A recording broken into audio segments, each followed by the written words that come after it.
حامدا ومصليا ومسلما أما بعد فأعوذ بالله من الشيطان الرجيم بسم الله الرحمن الرحيم ذلك الكتاب لا ريب فيه هدى للمتقين صدق الله العظيم সুপ্রাম্যে যাবতীয় প্রশংসা গুণগান জ্ঞাপন করি সেই মহান রব্বুল আলামিনের নামে, যিনি না চাইলে এই আসমানের জমিন চন্দ্র তারা পাহাড় নদী ঝর্ণা ধারা কিছুই সৃষ্টি হতো না, এমনকি আমি আপনি কেউই সৃষ্টি হতাম না।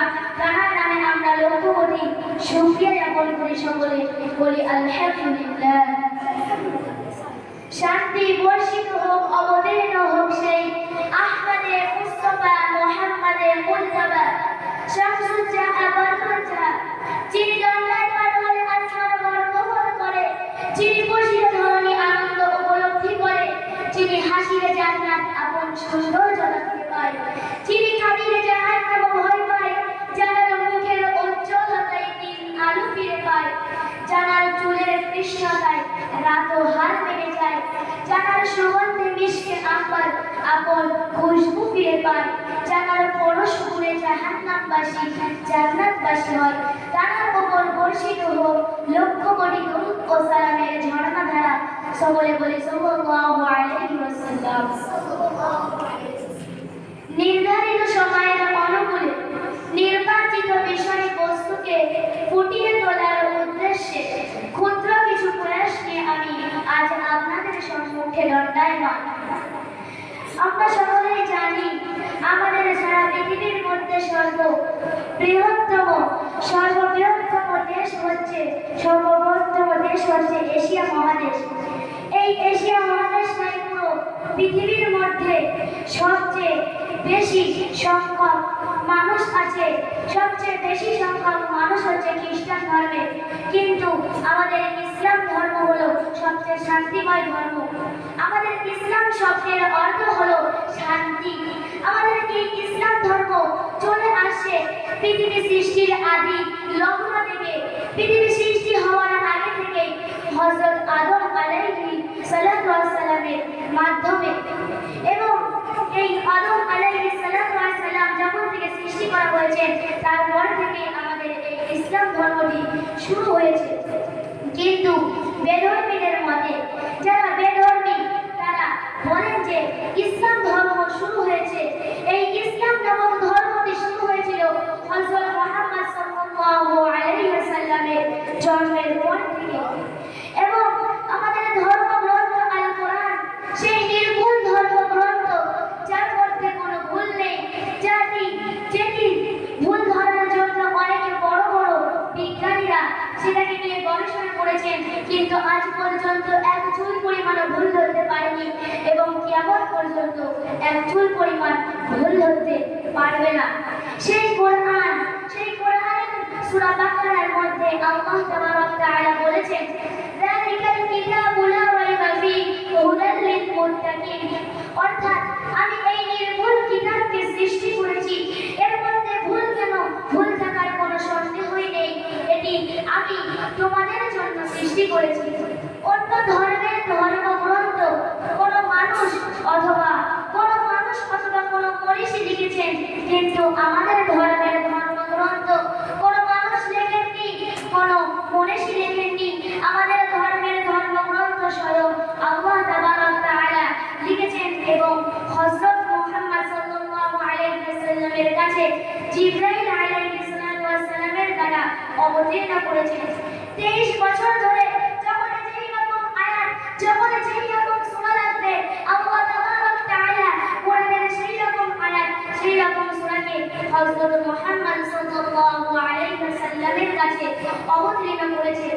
এই কোরআনের একটি আয়াত কেন, আয়াতের একটি অক্ষর আজ পর্যন্ত কেউ বদলাতে পারেনি, এবং কিয়ামত পর্যন্ত কেউ বদলাতে পারবেও না। এখনকার অনেক বিজ্ঞানীরা গবেষণা করে অনেক কিছুই আবিষ্কার করতে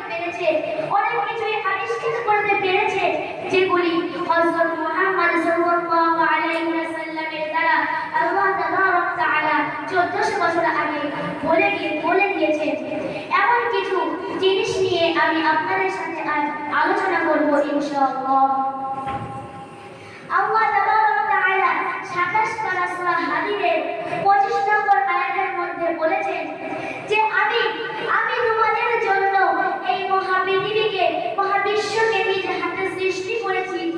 এই পুরো বিশ্বকে তামাম বিশ্বকে আমি নিজে হাতে সৃষ্টি করেছি এবং লৌহ পিণ্ডকে সৃষ্টি করেছি তোমাদের নিত্য নতুন প্রয়োজনের জন্য। আমি লোহাকে সৃষ্টি করেছি তোমাদের প্রয়োজনের জন্য, তোমাদের দরকারের জন্য। বিজ্ঞানীরা গবেষণা করে বলেছেন যে এই লোহা কোনো পৃথিবীর ধাতু নয়, এই লোহা কোনো পৃথিবীর ধাতু নয়। যদি পৃথিবীর ধাতু হতো তাহলে এই লোহাকে তৈরি করতে গেলে যেমন টেম্পারেচার দরকার, যেমন তাপমাত্রা দরকার, যেমন তাপমাত্রা পৃথিবীর বুকে তৈরি করা একটি অসম্ভব ব্যাপার। সেই জন্য এটি পৃথিবীর কোনো ধাতু নয়, নিশ্চয়ই এটি অন্য কোনো স্থানের ধাতু। মহাকাশ নিয়ে গবেষণা করতে গিয়ে সায়েন্টিস্টরা বলেছেন যে মহাকাশে পৃথিবী সহ সেখানে চন্দ্র, সূর্য, নক্ষত্র, লক্ষ লক্ষ তারকারাজি আছে। সূর্যের চেয়েও বড় বড় কোটি কোটি গুণ বড় নক্ষত্র আছে। সূর্যের পরে পৃথিবীর সবচেয়ে কাছের নক্ষত্র হলো প্রক্সিমা সেন্টারাল, যেখান থেকে আলো পৃথিবীতে আসতে সময় লাগে অনেক শত আলোকবর্ষ। এক সেকেন্ডে আলো আসে 3 লক্ষ কিলোমিটার বেগে। এখান থেকে আমরা বুঝতে পারি আমাদের পৃথিবীটাকে আল্লাহ তাআলা কিভাবে সৃষ্টি করেছেন। স্টিফেন হকিং এই কথাটি বলে গিয়েছেন এবং মাওলানা তারিক জামিল তিনি তার একটি কিতাবের মধ্যে বলেছেন যে সূর্যের যে আলো, সেই সূর্যের আলোতে পৃথিবীর 100% এর মধ্যে 97% জায়গায় পড়ে না, মাত্র 3% জায়গায় পড়ে। যে 3% জায়গায় পড়ে সেই 3% জায়গা হলো অনেক গ্রহ, এবং যে 97% জায়গায় পড়ে না সেটি ব্ল্যাক হোল নামে পরিচিত। এই ব্ল্যাক হোলের যত ধাতু আছে অনেক ভারী, তার ওজন হলো অনেক ভার। সেই ধাতুর মধ্যে যদি একটি চামচ পরিমাণ ধাতু এক পাল্লায় রাখা হয় এবং যে 3% জায়গায় সূর্যের আলো পড়ে সেই 3% জায়গা আরেক পাল্লায় রাখা হয়, তাহলে যে পাল্লায় সেই চামচ পরিমাণ ব্ল্যাক হোলের ধাতুটি থাকবে সেই পাল্লার ভার বেশি হবে, সেই পাল্লাটি বেশি ভারী হয়ে যাবে। এবং আমরা সকলেই জানি যে পৃথিবীর 4 ভাগের মধ্যে 3 ভাগ জল এবং 1 ভাগ স্থল। এই 3 ভাগ জলের 100% এর মধ্যে 97% জল হলো নোনা জল অর্থাৎ লবণাক্ত, এবং মাত্র 3% জল হলো মিষ্টি জল। লবণাক্ত জল আসে সমুদ্র থেকে এবং মিষ্টি জলের উৎস মিষ্টি জল আসে পুকুর, ঝর্ণা, হ্রদ এবং মাটির নিচে থেকে। এই সব জায়গা থেকে মিষ্টি জল আসে। একটি জীবের জীবন ধারণ করার জন্য জল হলো একটি উপযুক্ত অপরিহার্য উপাদান। এই জল জীবের শরীরে অনেক রকম পুষ্টি সরবরাহ করে। এই জল একটি জীবের শরীরের মধ্যে থেকে তরল নোংরা পদার্থকে পার করে দেয়। এই জল মানুষের দেহের সন্ধিগুলোকে সংরক্ষণ করে, এই সন্ধিগুলোকে সতেজ রাখে। এবং একটি বিজ্ঞানী লক্ষ্য করেছেন একটি মানুষের শরীরের 100% এর মধ্যে 7% জায়গায় শুধু জল ভর্তি অর্থাৎ পানি ভর্তি। আল্লাহ তাবারক ওয়া তাআলা বলেন আমি তৈরি করেছি 18,000 মাখলুকাত। এই 18,000 মাখলুকাতকে আমি সৃষ্টি করেছি এবং আমি সৃষ্টি করেছি এই আসমান, এই জমিন, পাহাড়, পর্বত, আমি সৃষ্টি করেছি এই নদীকে। এর মূল উপাদান হলো পানি। 18,000 মাখলুকাতের মূল উপাদান হলো পানি। আমি পানি দিয়ে এবং অনেক কিছু দিয়ে 18,000 মাখলুকাতকে সৃষ্টি করেছি। হযরত ইসমাঈল আলাইহিস সালামের গোড়ালির আঘাতে সৃষ্টি হওয়া জমজম কূপ, সেই জমজম কূপের পানি পৃথিবীর মধ্যে সবচেয়ে বিশুদ্ধ পানি। সেই পানিকে গবেষণা করে সায়েন্টিস্টরা বলেছেন, বিজ্ঞানীরা বলেছেন এই জমজম কূপের পানি হলো পৃথিবীর মধ্যে সবথেকে বিশুদ্ধ পানি। এই জমজম কূপের পানি কোনো পৃথিবীতে পাওয়া যাবে না। এটি হলো পৃথিবীর মধ্যে সবথেকে বিশুদ্ধ পানি। এর মধ্যে কোনো জীবাণু নেই, এর মধ্যে কোনো ব্যাকটেরিয়া নেই। আমাদের পৃথিবী সৌরজগতের পৃথিবীকে আল্লাহ তাআলা সাজিয়েছেন। এই জন্য এর উদাহরণ এমনভাবে 19 পারায় সূরা ফুরকানের 61 নম্বর আয়াতে আল্লাহ তাআলা স্বয়ং বলেছেন যে আমি সৃষ্টি করেছি এই মহাকাশকে, আমি সৃষ্টি করেছি নক্ষত্রপুঞ্জকে এবং এই বিশ্বকে।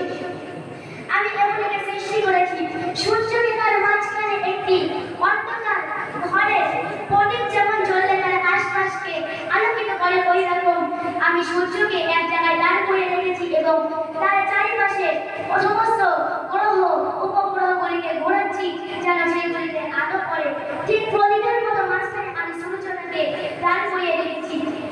বিজ্ঞানীরা গবেষণা করে মহাকাশে খুব অল্প কিছু তথ্য জানতে পেরেছেন, যেগুলি হলো এই তথ্যগুলোর মধ্যে থাকা আরো অনেক তথ্যই বিজ্ঞানীরা জানতে পেরেছেন এবং আজ বিজ্ঞানীরা অনেক তথ্য জানার জন্য কোরআন দিয়ে গবেষণা করা শুরু করে দিয়েছেন।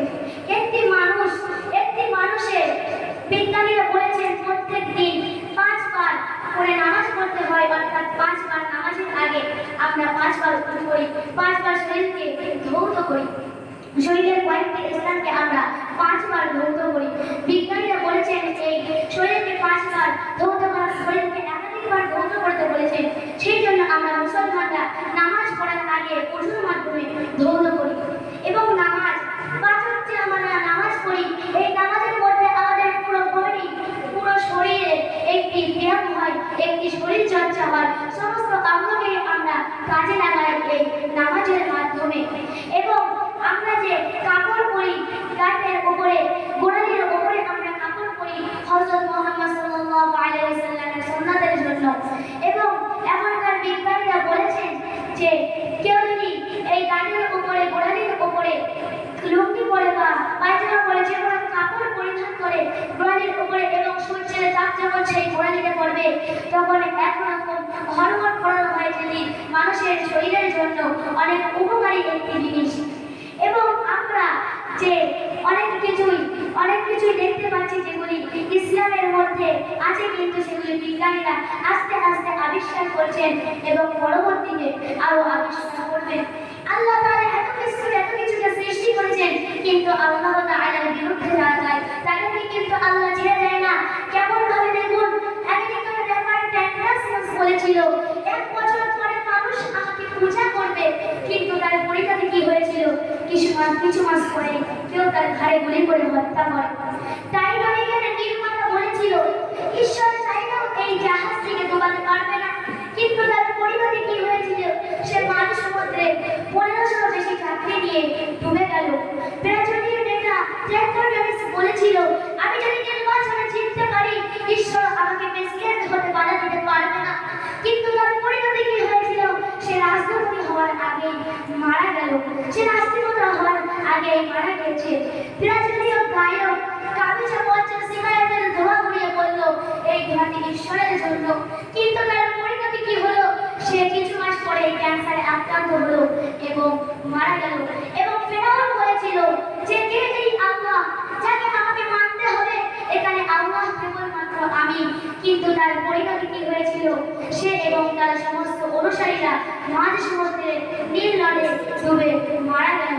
এবং আল্লাহ তাআলার সাথে যারা নাফরমানি করে, আল্লাহ তাআলার জিনিসকে যারা অপমানিত করে, তাদেরকে আল্লাহ তাআলা ছেড়ে দেন না, আল্লাহ তাআলা তাদেরকে ছেড়ে দেন না।